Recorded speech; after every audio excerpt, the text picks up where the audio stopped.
Tonight in Nnewi, history quietly unfolds.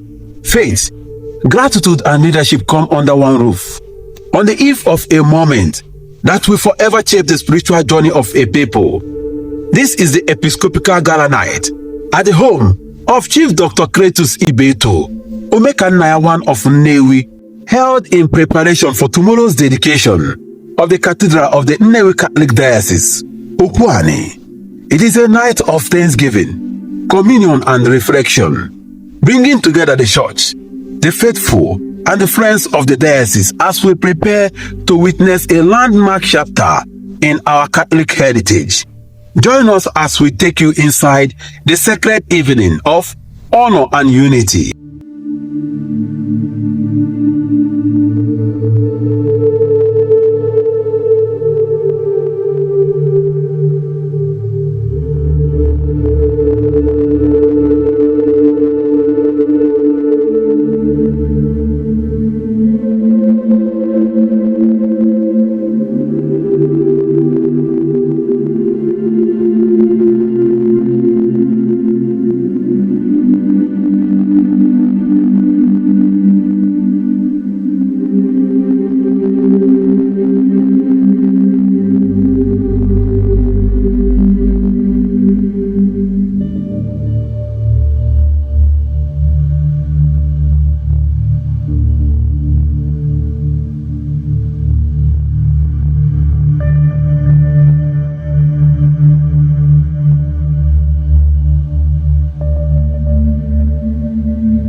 permit me to recognize the Apostolic Nuncio to Nigeria, Archbishop Michael Crotty, to recognize His Eminence, Francis Cardinal Rinze, to recognize the presence of His Grace, the Archbishop of Odisha Province, and of course, the host bishop. Lord Bishop, my dear people of God, just a moment, the last batch for the bishops and I'm coming in. After that, our own Cardinal, John Cardinal, and I come to lead us in the opening prayers as soon as the bishops coming. Just a little patience. They're already here, they are walking out.